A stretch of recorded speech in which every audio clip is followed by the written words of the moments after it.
Bismillahirrahmanirrahim. Assalamualaikum warahmatullahi wabarakatuh. Saya Makfiratul Latifah, perwakilan dari kelompok 5 kelas CSD 6 yang akan mempresentasikan materi terkait keterampilan mengajar sastra di sekolah dasar pada mata kuliah pengembangan minat baca dan tulis di sekolah dasar. Memasuki pembahasan pertama, yaitu kompetensi sastra di kelas rendah. Pembelajaran bahasa Indonesia itu sendiri pada kelas rendah memiliki ciri khas, yaitu menggunakan pendekatan tematik yang artinya memadukan satu pelajaran dengan mata pelajaran yang lainnya. Berikut adalah tujuan pengajaran bahasa Indonesia di kelas rendah. Yang pertama adalah siswa dapat menghargai serta mengembangkan bahasa Indonesia sebagai bahasa persatuan. Yang kedua, siswa dapat memahami bangsa sebagai bentuk makna, fungsi, serta menggunakan kemampuan intelektual, kematangan emosional, dan kematangan sosial. Yang keempat, memiliki disiplin dalam berpikir dan berbahasa atau berbicara dan menulis. Yang terakhir, siswa mampu menikmati dan memanfaatkan karya sastra untuk mengembangkan sastra Indonesia sebagai hasanah, budaya dan intelektual manusia Indonesia. Berikut contoh kompetensi dasar dan kompetensi inti di kelas rendah, yaitu kelas 1. Kompetensi inti 3 atau pengetahuan.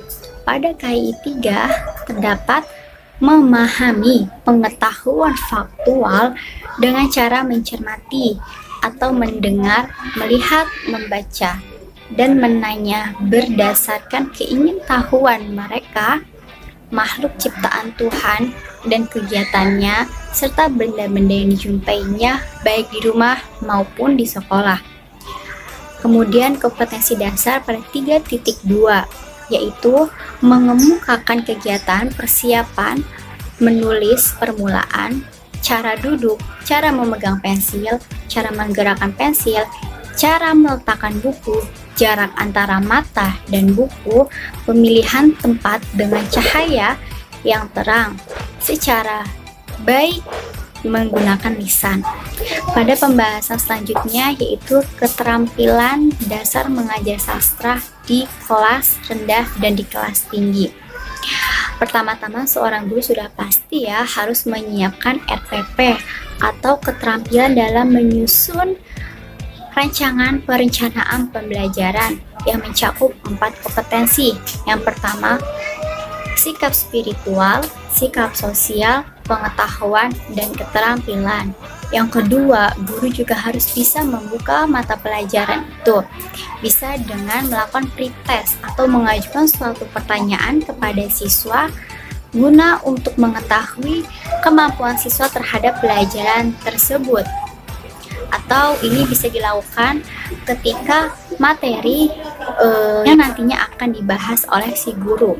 Yang ketiga, keterampilan menjelaskan, yaitu keterampilan seorang guru ketika menjelaskan suatu materi atau menceritakan sebuah topik, atau bisa juga memberikan ilustrasi atau contoh dan lain sejenisnya.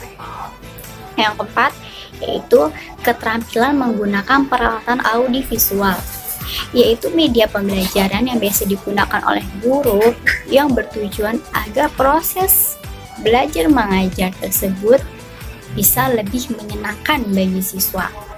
Yang kemudian, keterampilan memberikan penguatan, yaitu guru dapat memahami tanda yang dialami siswa, yaitu kesukaran. Dengan begitu, guru bisa memberikan hiburan sejenak, misalnya seperti ice breaking kepada siswa saat proses belajar mengajar berlangsung. Selanjutnya, keterampilan bertanya. Keterampilan bertanya ini diajukan guru untuk siswa agar siswa dapat menjawabnya guna mengetahui apakah siswa telah memahami materi yang disampaikan atau belum. Kemudian, komunikasi secara nonverbal. yang mana guru dapat menggunakan bahasa tubuh untuk memanfaatkan kesenyapan dalam pembelajaran. Yang terakhir, keterampilan menutup. Contohnya adalah guru meminta siswa untuk menyimpulkan apa sih materi yang telah disampaikan guru kepada murid yang telah didapat saat itu. Selanjutnya adalah kompetensi sastra di kelas tinggi. Kompetensi sastra itu sendiri diharapkan agar siswa dapat memahami hakikat bahasa dan pemerolehan bahasa dengan indikator. Yang pertama, itu menjelaskan hakikat bahasa Indonesia melalui ilustrasi kasus. Yang kedua, mengemukakan hakikat pemerolehan bahasa melalui ilustrasi kasus.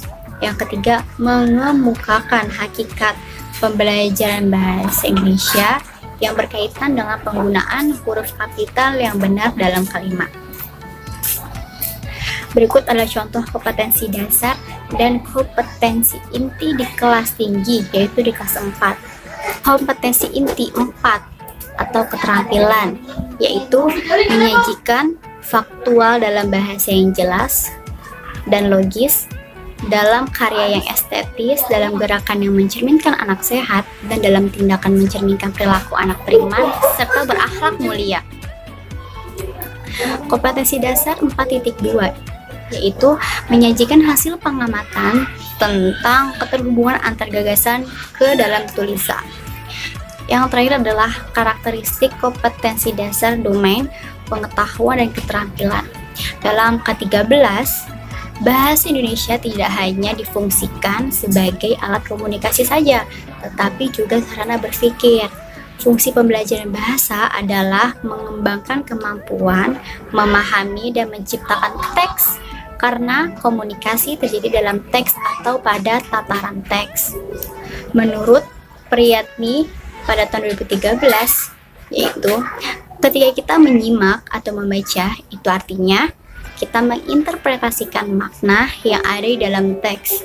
Ketika kata-kata itu dirangkai menjadi satu kesatuan untuk mengkomunikasikan makna tertentu, itu artinya kita telah menciptakan teks. Jadi, kesimpulannya adalah bahasa merupakan alat komunikasi sosial yang berupa sistem simbol bunyi yang digunakan pada setiap manusia. Lalu, bahasa Indonesia juga merupakan mata pelajaran yang terdapat di sekolah dasar yang dibagi lagi menjadi tingkatan kelas rendah dan kelas tinggi. Pada keterampilan mengajar sastra dapat diaplikasikan pada kedua kelas tersebut sesuai dengan keterampilan yang ada. Mungkin cukup sekian presentasi dari kelompok 5. Apabila terdapat kekurangan, kami mohon maaf. Billahi taufiq wal hidayah. Assalamualaikum warahmatullahi wabarakatuh.